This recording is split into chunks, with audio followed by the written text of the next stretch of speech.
гръцкото село Юнаците на площ около 100 декара през ранния неолит е съществувал най-ранният от откритите досега градове в Европа. Самата могила е проучвана в продължение на десетилетия. Още в далечната 1939 година е открито селището. След 73 годишни проучвания, историците направиха сензационно откритие. Установиха, че най-стария град в Европа се намира край Пазарджик. Селищна могила Юнаците е с изключително важно географско разположение в район, където от най-дълбока древност се срещат двете главни планински вериги на Балканския полуостров – Балкано-Средногорската и Рило-Родопската, а между тях тече река Марица. Върху нейния приток, река Тополница, се намира плоската могила. Екипът на доктор Явор Бояджиев прави серия от сондажи около и извън могилата в търсене на праисторически некропол на селището. Могилата е част от едно много по-голямо селище. То е възникнало някъде около 7000 години от тук назад.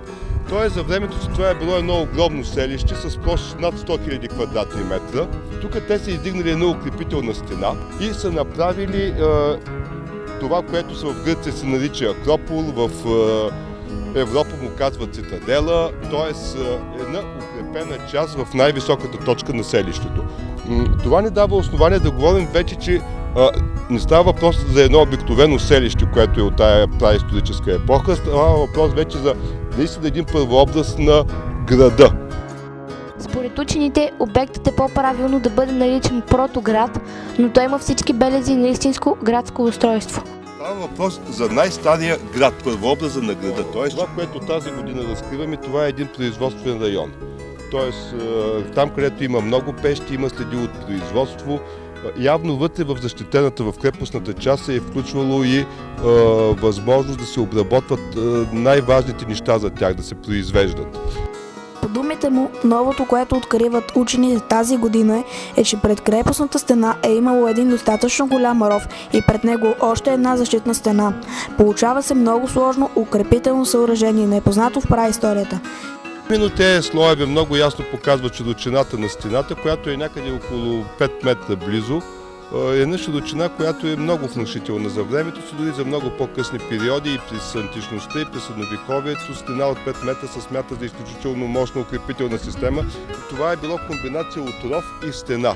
Едно наистина много внушително съоръжение, като се има предвид, че става въпрос за нещо правено преди 6600-700 години от тук назад. Всичко това ни дава основание да говорим за един първообраз на града от средновековна Европа. Не чак в такива мащаби, но познат вече от няколко хиляди години по-рано. Ето това е частта, за която аз говоря, която се очерта като производствен център. Всъщност тук няма сгради, жилищни сгради, но има голям брой останки от пещи. Някои от тях са напълно разрушени, някои са по-добре запазени.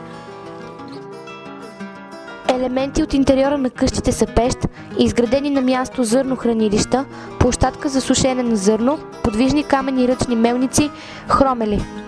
Открити са сечива от камък, кремък, кост, рог на елен, керамични съдове. Една мида, която се казва спондилус, която живее само в Средиземно море. Тоест тя явно е донасена от Средиземно море до тук, а вижда се с какво е донасена. Тоест явно е имало плавани по Марица до Средиземноморието, а може би и до по-далече. Намерените находки показват развито земеделско общество. Керамичната пластика с изискан абстрактен художествен почерк. Може да го обявите, ако искате, и за първия глобус с паралелите на насени. Това е едва ли е било украшение, в интерес на истината. Имало е някаква друга функция, не само като украшение. В могилата е открит първообразът на хладилника, изолирани дълбоко под земята хранилища за месо.